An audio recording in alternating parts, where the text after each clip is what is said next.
अस्सलाम वालेकुम। तो आज मैं आपको बहुत आसान और परफेक्ट तरीके से पिज़्ज़ा डो बनाना और पिज़्ज़ा के ऊपर टॉपिंग लगाने का तरीका बताऊंगी। तो बहुत शानदार, बहुत टेस्टी पिज़्ज़ा जो है आप बहुत आसानी के साथ घर पे बना के तैयार कर सकते हैं बहुत कम बजट के अंदर। अच्छा, बहुत से लोग जो हैं वो पिज़्ज़ा बनाना जानते हैं, कोई मुश्किल काम नहीं है। लेकिन होता क्या है कि पिज़्ज़े की डो के अंदर ऐसा टेस्ट नहीं आता जैसा टेस्ट बाज़ार वाली डो में होता है, या फिर इसके ऊपर टॉपिंग जो है वो उतर-उतर के गिर रही होती है, फिक्स नहीं होती, पिज़्ज़े पे कलर नहीं आता। तो इन तमाम प्रॉब्लम्स का सॉल्यूशन जो है आज की वीडियो में मैं आपको बताऊँगी कि उसके बाद पिज़्ज़ा बनाना आपके बाएँ हाथ का खेल बन जाएगा। तमाम टिप्स को फॉलो कीजिएगा, वीडियो को लास्ट तक वॉच कीजिएगा। तो छोटे-छोटे टिप्स हैं जो कि पूरी वीडियो के दौरान मैं आपके साथ शेयर करूँगी। तो बहुत आसान इंग्रीडिएंट्स के साथ जो कि आपके किचन में ही मौजूद होते हैं, आप बेहतरीन पिज़्ज़ा बना के तैयार कर लेंगे। तो यहाँ पे आप ज़रा पिज़्ज़े की लुक चेक कीजिए माशाल्लाह से। देखें कितनी सॉफ्ट इसकी ब्रेड है और टेस्ट इसके अंदर भरपूर था। उसके लिए क्या चीज़ें डालेंगे वो मैं आपको बताती हूँ। पहले आप ज़रा इसका टेक्सचर चेक करें, कितना शानदार है। कलर देखिए कितना शानदार है, और बैक से भी कलर देख लें आप। उसके अलावा टॉपिंग देख लें, बिल्कुल फिक्स है इसके साथ।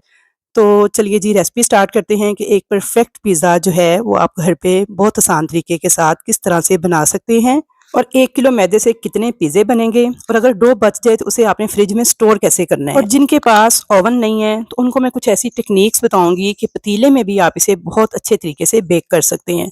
तो बस पतीला बेकिंग की कुछ टेक्निक्स है जो मैं आपके साथ शेयर करूंगी। तो इस पिज़्ज़े को आप ओवन और विदाउट ओवन दोनों तरह से बेहतरीन बना के तैयार कर लेंगे।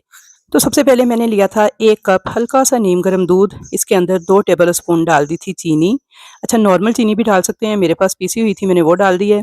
अब इंस्टेंट ईस्ट का ये साशे मैंने डाल दिया है जो कि 2 टेबल स्पून के बराबर था। अच्छी तरह से मिक्स कर लेंगे और इसे हम 10-15 मिनट के लिए छोड़ देंगे।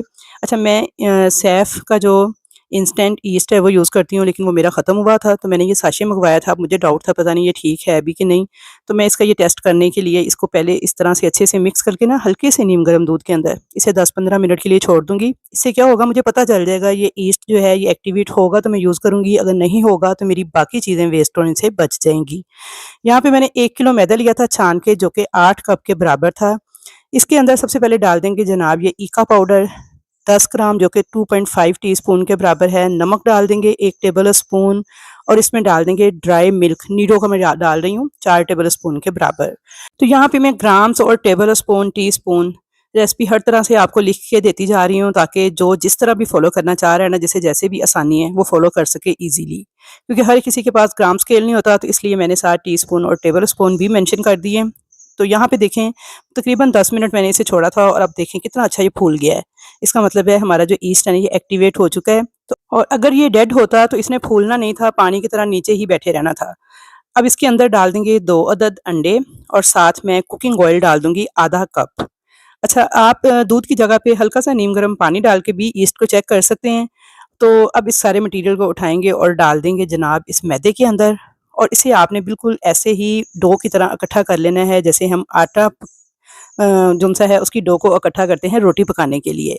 तो यहाँ पे देखिए, अब आपने हस्बे ज़रूरत अब चाहें तो इसके अंदर आप इसे पानी के साथ भी इस डो को गूँथ सकते हैं, आप इसे दूध के साथ भी गूँथ सकते हैं। जैसे आपको आसानी हो आप गूँथ सकते हैं, दूध के साथ ज़रा टेस्ट ज़्यादा अच्छा आएगा, मज़े का बनेगा पिज़्ज़ा आपका। लेकिन क्योंकि मैं इसके अंदर ड्राई मिल्क ऐड कर चुकी हूँ, इसलिए अब मैं इसे नॉर्मल पानी के साथ ही गूँथ रही हूँ। कोई नीम गर्म पानी से नहीं गूँथना, आपने नॉर्मल टैप वाटर यूज़ करना है, बिल्कुल नॉर्मल रूम टेम्परेचर वाला। अगर सर्दी का मौसम है, पानी आपका बहुत ज़्यादा ठंडा है, तो उसे आपने हल्का-सा इतना गर्म करना है कि बस उसकी ठंडक ख़त्म हो जाए, उसके अंदर गरमाइश नहीं आनी चाहिए। तो बहुत से लोग इसे नीम गर्म पानी के साथ गूँथते हैं, उससे क्या होता है उनकी डो राइज़ नहीं होती, उनका जो ईस्ट है वो सारा डेड हो जाता है और स्मेल आती है उसमें से ईस्ट की। तो आप इस तरीके से बिल्कुल नॉर्मल वाटर के साथ गूँथें इसे, तो कभी भी स्मेल नहीं आएगी। यहाँ पे देखिए थोड़ा-सा मैंने ऑयल डाला है अब, और डो देखिए मैंने इकट्ठी कर ली थी सारी। अब क्या करना है, आपने इसको स्ट्रेच करना है। इस तरह से खींच-खींच के ना आपने इसे इतना स्ट्रेच करना है कि ये बिल्कुल मुलायम सी लुक में आ जाएगा, स्मूथ हो जाएगा, तो समझे आपकी डो तैयार है। तो यहाँ पे देखिए मैं परात के अंदर इसे पहले स्ट्रेच करने की कोशिश कर रही थी, लेकिन जनाब नहीं था हो रहा ये, क्योंकि मैदा ज़्यादा था। तो मैंने जनाब काउंटर के ऊपर इसे निकाल लिया था। थोड़ा-सा मैंने खुश्क मैदा देखें डस्ट किया है ताकि ये चिपके नहीं। काउंटर के साथ और इस तरह से आपने दोनों हाथों के साथ पूरी जान लगाते हुए ना इसे मसल-मसल के मुलायम करना है। इस तरह स्ट्रेच करते जाएँगे ना, हल्का-हल्का ऑयल अपने हाथों को आप लगा सकते हैं। तो आप इसे स्ट्रेच कर के जब मुलायम करके गूँधेंगे ना, तो आपकी डो के अंदर बहुत ज़बरदस्त जाला बनेगा, बहुत परफेक्ट और सॉफ्ट डो आपकी बन के तैयार होगी। और कोई आपने नीम गर्म पानी का इस्तेमाल नहीं करना, मैं फिर आपसे कह रही हूँ, आपने बिल्कुल नॉर्मल पानी के साथ इस डो को गूँधना है। अगर दूध के साथ गूँध रहे हैं, तो वो भी बिल्कुल नॉर्मल टेम्परेचर पे होना चाहिए, रूम टेम्परेचर पे। अगर पानी है, तो वो भी नॉर्मल रूम टेम्परेचर पे होना चाहिए। अगर आप इसे नॉर्मल दूध के साथ गूँधना चाह रहे हैं, तो आप गूँध सकते हैं, फिर आप इसमें बेशक खुश्क दूध जो है वो ऐड मत कीजिएगा। तो यहाँ पे देखिए, ये थोड़ा-सा ऑयल लगा के मेरी डो जो है बिल्कुल स्मूथ सी लुक में आ गई है। तो मैंने क्या किया है, इसे इस तरह से ऑयल लगा के थोड़ा-सा और स्मूथ किया है। तो बस ऐसी स्मूथ सी सेमी सॉफ्ट सी डो आपने तैयार करनी है, ना तो बहुत ज़्यादा हार्ड हो, ना बहुत सॉफ्ट हो, ऐसी डो आपकी होनी चाहिए। तो यहाँ पे देखिए जनाब, हमारी पिज़्ज़ा डो बन के तैयार थी। तो बस इसे डायरेक्ट ही हम पैन में सेट करेंगे। कोई हमने इसको राइस वगैरह होने के लिए किसी बाउल वगैरह में नहीं डालना। क्या करना है, इसमें से आपने पेड़े निकाल लेने हैं। अब 1 किलो मैदे में से आपके 2 बड़े पिज़्ज़े बनेंगे, 2 मीडियम बनेंगे, 1 स्मॉल बनेगा और साथ में 60 ग्राम वाले मिनी पिज़्ज़ाज़ भी बन जाएँगे 6 अदद। ये मैं आपको बता रही हूँ कि 1 किलो मैदे से आप इतने पिज़्ज़े बना सकते हैं। 2 बड़े पिज़्ज़े, 400 ग्राम का पेड़ा होगा आपका, 14 इंच के पैन में आप बेक करेंगे। 2 मीडियम साइज़ के पिज़्ज़े होंगे, उसके लिए आप 220 ग्राम के पेड़े लेंगे। 8 इंच के पैन में आप मीडियम पिज़्ज़े को बेक करेंगे और 1 स्मॉल पिज़्ज़ा बनेगा, 130 ग्राम का पेड़ा लेंगे और 4 इंच के पैन में आप उसे बेक करेंगे। और जो बाकी डो होगी, उसकी आपने छोटे-छोटे साइज़ के जैसे मिनी पिज़्ज़ाज़ होते हैं, वो आपने 60-60 ग्राम के छोटे-छोटे पेड़े लेके तो उसके ऊपर टॉपिंग करके बना लेने हैं। ये मैंने आपको 1 किलो मैदे से बनने वाले पिज़्ज़ों की रेशो बता दी है। अच्छा जी, अब यहाँ पे देखें, डो बनाने के फ़ौरन बाद मैंने पेड़े किए हैं। 400 ग्राम के पेड़े को मैंने बेल लिया है रोटी की तरह और इस तरह से मैंने 14 इंच के पैन में इसको बिछा दिया है। हाथ के साथ देखिए, मैंने उसका किनारा इस तरह से सेट कर लिया है और इसे मैंने कवर करके राइज़ होने के लिए छोड़ दिया था। अब यहाँ पे देखें, ये मैंने मीडियम वाला जो पिज़्ज़ा था 220 ग्राम का पेड़ा लिया है और इसे मैंने इस तरह से बेल लिया है। अच्छा, आपने बिल्कुल इक्वल बेलना है, कहीं से मोटा कहीं से पतला नहीं रहना। रोटी को आपने ना बिल्कुल इक्वल इस तरह से बेलना है कि ये बिल्कुल बराबर रहे। उसके बाद इसे भी मैंने उठाया, हल्का-सा मैंने पैन को ऑयल लगा के ग्रीस किया हुआ था, उसके अंदर भी इस तरह बिछा के सेट किया है और किनारे को इस तरह से आपने ज़रा मैनेज कर लेना है ताकि देखने में खूबसूरत लगे। इसे भी आपने क्लिंग रैप कर देना है या फिर कवर करके एयर टाइट किसी प्लेट वगैरह के साथ आपने राइज़ होने के लिए छोड़ देना है। अब यहाँ पे देखें जी, ये जो बाकी पेड़े थे उसके साथ मैंने मिनी पिज़्ज़ाज़ तैयार किए थे और इनको मैंने इस तरह थोड़ा-थोड़ा बेल के तो एक बेकिंग ट्रे के अंदर थोड़े-थोड़े फासले पे इस तरह से सेट कर लिया था। ट्रे को आपने हल्का-सा ऑयल लगा के ग्रीस कर लेना है।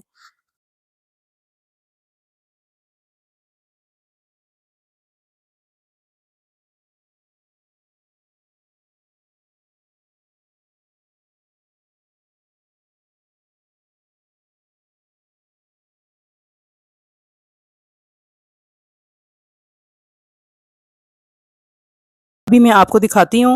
अब आपने इनको प्रूफिंग के लिए रेस्ट देनी है। अगर सर्दी का मौसम है तो इन्हें धूप में रख के आप 20 से 25 मिनट भी प्रूफ कर सकते हैं या फिर आप इन्हें इसी तरह काउंटर पे छोड़ देंगे। गर्मी का मौसम होगा तो तकरीबन 30 से 35 मिनट लगते हैं और बड़ी अच्छी इसकी प्रूफिंग हो जाती है। और जून जुलाई के महीने में तो सिर्फ 10 मिनट आप इसे धूप में रखेंगे ना, तो इसकी बड़ी अच्छी प्रूफिंग हो जाएगी। लेकिन आपने इनको कवर करके अच्छे से प्लास्टिक के साथ फिर आपने रखना है इनको प्रूफिंग के लिए, इस तरह नहीं छोड़ना। मैंने भी इनको कवर करके ही प्रूफिंग के लिए छोड़ा था और तकरीबन 30 से 35 मिनट लगे थे। तो क्योंकि आजकल गर्मी का ही मौसम है, तो ये बड़े अच्छे राइज़ हो गए थे, मतलब इनकी प्रूफिंग हो गई थी। तो जब तक इनकी प्रूफिंग हो रही है, हम इसके लिए चिकन तैयार कर लेते हैं। तो यहाँ पे मैंने 700 ग्राम लिया था बोनलेस चिकन, उसको मैंने इस तरह छोटे-छोटे क्यूब्स में कट कर लिया था। अब इसके अंदर कुछ मसाले हम ऐड करेंगे। तो मसालों में सबसे पहले मैंने डाला है 1 टीस्पून ज़ीरा भुना कुटा हुआ, 1 टीस्पून धनिया पाउडर है जो कि भुना कुटा हुआ है। उसके अलावा इसमें गार्लिक पाउडर डाल दिया है 1 टीस्पून, जिंजर पाउडर डाल दिया है 1 टीस्पून, लाल मिर्च पाउडर डाल दिया है 1 टीस्पून, नमक डाल देंगे 1 टीस्पून। अब इसमें सफ़ेद मिर्च का पाउडर डाल दिया था 1 टीस्पून। अगर आपके पास ना हो सफ़ेद मिर्च तो आप काली मिर्च डाल सकते हैं। साथ मैंने इसमें 2 टेबल स्पून भर के नींबू का जूस डाल दिया था। नींबू का जूस ना हो तो सिरका भी ऐड कर सकते हैं। अच्छी तरह से इन तमाम मसालों के साथ इस चिकन को मिक्स कर लेंगे। अब इसे अगर आप ओवरनाइट छोड़ देंगे ना मैरिनेशन के लिए, तो बहुत ज़बरदस्त चिकन के अंदर इन मसालों का टेस्ट आएगा और बहुत मज़े के लगेंगे। लेकिन अगर टाइम कम हो तो 1 से 2 घंटे के लिए आप इसे ज़रूर मैरिनेट कीजिएगा। तो यहाँ पे मैंने बिल्कुल नॉर्मल से मसाले ऐड किए हैं जो कि हर घर में बच्चे जो हैं आसानी के साथ खा सकते हैं। लेकिन अगर आप स्पाइसी पसंद करते हैं तो आप नमक मिर्च जो है अपने टेस्ट के अकॉर्डिंग कम ज़्यादा कर सकते हैं। 2 चुटकी के बराबर मैंने इसके अंदर फूड कलर डाल दिया था। तो यहाँ पे देखिए जी, अच्छी तरह से मिक्सिंग करके इसे कवर करके मैंने 2 घंटे के लिए छोड़ दिया था मैरिनेट होने के लिए। तो यहाँ पे 2 घंटे हो गए थे हमारे चिकन को मैरिनेशन के लिए रखे हुए। तो अब क्या करेंगे, एक पैन के अंदर डालेंगे 3 टेबल स्पून कुकिंग ऑयल, थोड़ा-सा इसको गरम करेंगे और इस सारे चिकन को इसमें डाल देंगे। उलट-पुलट करते हुए इसे पकाएँगे तो यहाँ पे चिकन जो है वो अपने ही जूसेज़ में पक के तैयार होगा। इसमें आपने कोई भी एक्स्ट्रा पानी शामिल नहीं करना। सिर्फ़ और सिर्फ़ इसे मज़ीद मज़ेदार और स्पाइसी बनाने के लिए आपने चिकन तंदूरी मसाला ऐड करना है 1 टेबल स्पून भर के। मिक्स कर लेना है अच्छी तरह से इस मसाले को और कवर करके आपने इसे मीडियम फ्लेम पे 10 मिनट तक पकने के लिए छोड़ देना है। तो यहाँ पे 10 मिनट हो गए थे चिकन को लो मीडियम फ्लेम पे पकते हुए। तो ये देखिए माशाल्लाह से चिकन अपने ही जूसेज़ में गल चुका है और इसे आपने बहुत ज़्यादा ड्राई नहीं करना, थोड़ा-सा जूसी ही रखना है क्योंकि बेकिंग के दौरान भी चिकन थोड़ा ड्राई होता है। तो अगर आप पहले ही ड्राई कर देंगे तो बाद में ये हार्ड हो जाएगा, तो फिर मज़े का नहीं लगेगा पिज़्ज़े में आपको। इसलिए आपने चिकन को थोड़ा-सा यहाँ पे सॉफ्ट और जूसी रखना है ताकि बेकिंग के दौरान फिर ये ड्राई ना हो। तो चलें जी, चिकन हमारा तैयार है, इसे एक प्लेट में निकाल लेंगे और अब चलते हैं अपने पिज़्ज़ा डो को चेक करते हैं। तो यहाँ पे देखिए जी, ये सबसे पहले जो मैंने तैयार किया था 14 इंच के पैन में, देखिए माशाल्लाह से कितनी अच्छी डो जो है उसकी प्रूफिंग हो चुकी है। ये दूसरे वाला है जनाब जो मैंने तैयार किया था 8 इंच के पैन में और ये देखिए इसकी भी ज़बरदस्त प्रूफिंग हो चुकी है। और ये थे जनाब मिनी पिज़्ज़ाज़ हमारे, तो इनकी भी बहुत अच्छे से प्रूफिंग हो गई है, देखें फूल चुकी है सारी की सारी डो जो है हमारी। अब क्या करेंगे, अब सबसे पहले देखें मैंने इसको लिया है और इसके किनारे के ऊपर मैंने इस तरह से ये निशान बना लिए थे ब्रश की बैक साइड की मदद से। अब चाहें तो उंगली की मदद से भी इस तरह हल्का-हल्का प्रेस करते हुए इस तरह से निशान बना सकते हैं। इससे किनारा खूबसूरत लगेगा आपको दिखने में। और सेंटर में भी मैंने इस तरह से ये निशान बना लिए थे। आप चाहें तो इसे फ़ोर्क की मदद से प्रिक कर लें, उंगली की मदद से कर लें या फिर इस तरह ब्रश की बैक साइड से। मैंने इस तरह से इनको प्रिक कर लिया था सेंटर से। अब इसके ऊपर मैंने डाल दी थी पिज़्ज़ा सॉस। 2 टेबल स्पून मैंने भर के डाली है और इसे अच्छे से फैला लेंगे। अच्छा, बहुत ज़्यादा भर-भर के नहीं डालनी पिज़्ज़ा सॉस आपने कि सारा वो ये डो जो-सी है इसके ऊपर सॉस ही सॉस हो जाए। बस मुनासिब सी ऐड करनी है, ये देखिए। और इसके किनारे के ऊपर ना मैंने एक अंडे की ज़र्दी थी जिसे मैंने इस तरह से फेंट लिया था। ब्रश की मदद से आपने ये एग वॉश कर लेना है। इससे क्या होता है पिज़्ज़े के किनारे पे कलर बहुत खूबसूरत आता है। यहाँ पे देखिए ये मैंने किनारे पे ब्रश के साथ ना अंडे की ज़र्दी को फेंट के लगा लिया था। अब यहाँ पे मैंने कुछ वेजिटेबल्स ली हैं जिसमें शिमला मिर्च है, प्याज है, टमाटर है। इनको इस तरह से आपने काट के पहले आपने शिमला मिर्चें लगा लेनी है, फिर आपने प्याज जो है इसे इस तरह से लगा लेना है और उसके बाद आपने इसके ऊपर चीज़ इस तरह से श्रेड करके आपने चीज़ जो है इसे पूरे पिज़्ज़े पे फैला देना है। मैं यहाँ पे पिज़्ज़ा चीज़ यूज़ कर रही हूँ, आप चाहें तो चेडर और मोज़रेला दोनों मिक्स चीज़ भी यूज़ कर सकते हैं। तो चीज़ कितनी लगानी है जनाब, जितना आपकी डो का वेट होता है ना उतनी ही आपने चीज़ ऐड करनी होती है। जैसे ये 400 ग्राम डो थी तो इसके ऊपर अपने 400 ग्राम ही चीज़ लगानी है, लेकिन मैंने बड़ी मुनासिब सी लगाई है क्योंकि मैं घर के लिए तैयार कर रही थी तो बस जितनी मुनासिब मुझे लग रही थी उतनी मैंने लगा दी थी अंदाज़े से। अब इसके ऊपर आपने इस तरह से चिकन जो है वो आपने ऐड कर देना है। चिकन की बोटियाँ देखें इस तरह से लगा देनी है आपने। अब इसके ऊपर आप डाल देंगे दोबारा से टमाटर के छोटे-छोटे क्यूब्स मैंने काटे हुए थे, ये लगा दिए थे और थोड़ी-सी शिमला मिर्च के क्यूब्स भी मैंने लगा दिए थे। अब इसके ऊपर थोड़ा-सा ओरिगैनो छिड़क देंगे और थोड़ी-सी कुटी हुई लाल मिर्च आपने इस तरह से छिड़क देनी है। ऑलिव्स अगर आपके पास हों तो आपने वो भी ऊपर लगा देने हैं। अच्छा, मेरे पास ऑलिव्स यहाँ पे नहीं थे तो मैंने इसे इसी तरह से बेक होने के लिए रखा था। अच्छा जी, अब यहाँ पे मैंने ओवन को 200 डिग्री पे प्रीहीट कर दिया था, दोनों रोड ऊपर नीचे वाले ऑन करके 10 मिनट के लिए। तो 10 मिनट आपने ओवन को प्रीहीट कर लेना है ऊपर नीचे दोनों रोड ऑन करके 200 डिग्री सेंटीग्रेड पे। उसके बाद इसके अंदर देखें मैंने पिज़्ज़ा रख दिया है पैन। तो पिज़्ज़ा पैन रखने के बाद इसका टेम्परेचर आपने 180 पे सेट कर देना है और सिर्फ नीचे वाला रोड ऑन करना है। नीचे वाले रोड पे आपने इसे 15 से 16 मिनट तक बेक होने देना है।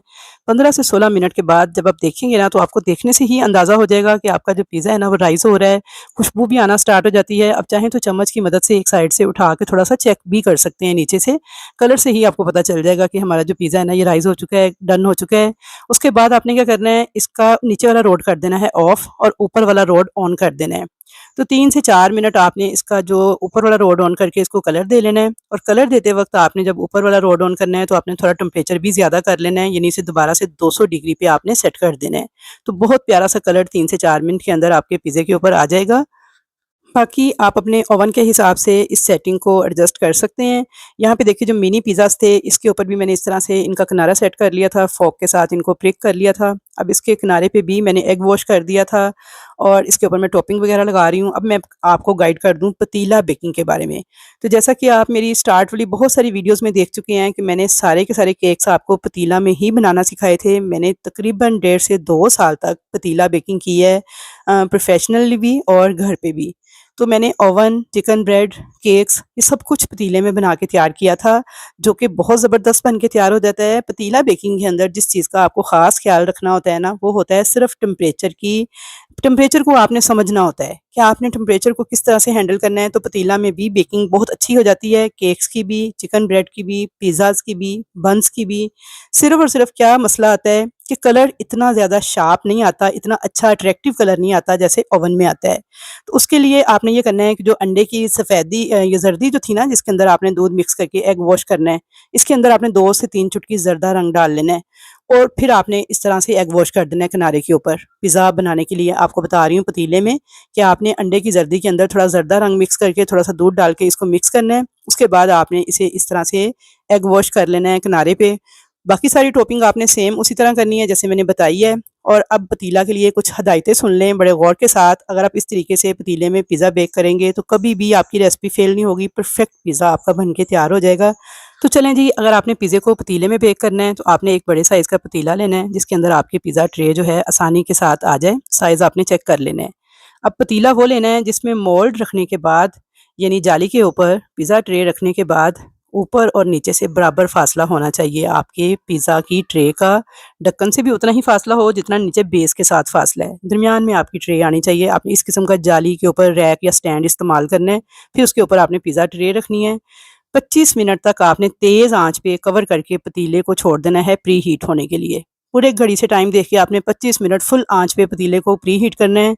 और जब आपने उसका ढक्कन उठाना है ना 25 मिनट के बाद, तो इतना ओवर हीटेड होना चाहिए कि आप ढक्कन उठाएँ तो आपके मुँह को लो पड़नी चाहिए, यानी सेक पड़ना चाहिए। इतना अच्छी तरह से आपने पतीले को प्री हीट कर लेना है पिज़्ज़ा बनाने के लिए। उसके बाद आपने फ़ौरन से पिज़्ज़ा पैन को रखना है जाली के ऊपर और कवर कर देना है। ढक्कन को बंद करने के बाद अब आपने क्या करना है जनाब, घड़ी से टाइम नोट करना है। तो टोटल 15 मिनट लगते हैं पिज़्ज़े को पतीले में बेक होने में। आपने क्या करना है, पिज़्ज़ा पैन रखने के बाद पतीले के अंदर 5 मिनट तक उसे मीडियम फ्लेम पे बेक करना है। 5 मिनट मीडियम फ्लेम पे बेक करने के बाद जो बाकी के 10 से 12 मिनट है ना, वो आपने उसे फुल आँच पे बेक करना है। यानी कि आपने पिज़्ज़ा पैन रखा पतीले के अंदर और आपने मीडियम फ्लेम कर देना है उसका। 5 मिनट आपने मीडियम फ्लेम पे जब वो बेक हो जाए तो बाकी के जो 10 मिनट है ना वो आपने उसे फुल आंच पे बेक करना है। तो आप जब 15 मिनट के बाद उसे खोलेंगे ना इसी तरीके से जैसे मैंने आपको बताया है, तो आपका बेहतरीन पिज़्ज़ा बेक हो चुका होगा। कलर भी उस पे बहुत अच्छा आ चुका होगा क्योंकि किनारे के ऊपर मैंने आपको बताया है आपने एग वॉश करना है ज़र्दा रंग डाल के अंडे की ज़र्दी के अंदर। अच्छा, यहाँ पे देखिए ये दोनों पिज़्ज़े मेरे बेक हो गए थे। कलर देखिए कितना शानदार आ गया इनके ऊपर। और इनको मैं निकाल रही हूँ पिज़्ज़ा पैन से। और जो दूसरे स्मॉल पिज़्ज़ाज़ थे ना, क्योंकि ओवन पहले से ही प्री हीटेड था तो मैंने उसके अंदर रख दिया था उनको भी बेक होने के लिए, क्योंकि वो छोटे स्मॉल पिज़्ज़ाज़ हैं तो उनको कम टाइम लगेगा बेक होने में। वो भी मैं अभी आपको दिखा देती हूँ। पहले मैं आपको ये वाले पिज़्ज़ाज़ चेक करवा दूँ। और जो लोग पतीले में पिज़्ज़ा बेक करना चाह रहे हैं वो बेफ़िक्र होके इस रेसिपी को ट्राई कर सकते हैं। बस आपने तरीका वही इस्तेमाल करना है जो मैंने आपको बताया है पतीले के अंदर पिज़्ज़ा बेक करने का। और इस तरीके से आपने जब तेज़ आँच पे 25 मिनट तक पतीले को प्री हीट करना है ना, तो बड़ा बेहतरीन आपका पिज़्ज़ा बन के तैयार होगा। और ये सारी सेटिंग जो पतीले वाली मैंने आपको बताई है ना, ये सिर्फ़ पिज़्ज़े के लिए है। केक के लिए आपने ये वाली सेटिंग नहीं करनी, उसके लिए डिफरेंट है। अच्छा, यहाँ पे देखिए जनाब, इसकी अगर आप लुक चेक करें, कितनी ज़बरदस्त लुक आई है इसकी। और किनारे पे कलर देखें, बैक से कलर देख लें। और पिज़्ज़ा ब्रेड भी मैं आपको तोड़ के चेक करवा देती हूँ कि देखिए कितनी सॉफ्ट, कितनी जालीदार बन के तैयार हुई है। तो ये देखें जनाब, बिल्कुल पक चुका है पिज़्ज़ा हमारा। बहुत अच्छी तरह से डो जो है वो राइस हो चुकी है और कलर भी देख लें कितना शानदार है।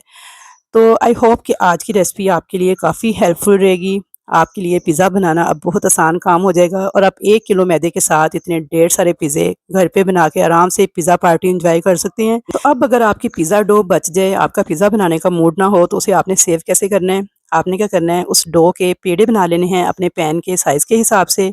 उनको किसी शॉपिंग बैग में डालना है, अच्छी तरह से एयर टाइट करके गिरा लगा के फ्रिज के ऊपर वाले खाने में, बर्फ़ वाले खाने में फ्रीज़ कर देना है। 15 से 20 दिन के बाद जब भी आपका दिल करे आपने उसे बर्फ़ वाले खाने से निकालना है, रूम टेम्परेचर पे छोड़ देना है। जैसे ही वो नॉर्मल रूम टेम्परेचर पे आ जाए डो आपकी, तो आपने उसे बेल के पिज़्ज़ा पैन के अंदर लगा देना है, प्रूफिंग के लिए छोड़ देना है। और सेम इसी तरीके से टॉपिंग करके आपने जनाब उसका भी पिज़्ज़ा तैयार कर लेना है। तो यहाँ पे हमारे मिनी पिज़्ज़ाज़ भी बन के तैयार हो गए थे। माशाल्लाह से देखिए कितनी ज़बरदस्त लुक आई है इनकी, कितना प्यारा कलर आया है इन पे। वीडियो देखते हुए अगर यहाँ तक पहुँच गए हैं, वीडियो अच्छी लग रही है तो जल्दी से वीडियो को लाइक करें, शेयर करें और कमेंट्स करके अपना फ़ीडबैक ज़रूर दीजिएगा कि कैसी लगी आपको मेरी आज की ये रेसिपी। तो इंशाल्लाह ताला मुझे आप लोगों के कमेंट्स का रहेगा इंतज़ार। तो मुलाकात होगी आपके साथ एक अच्छी और नई रेसिपी के साथ। तब तक के लिए मुझे दीजिए इजाज़त। अल्लाह हाफ़िज़।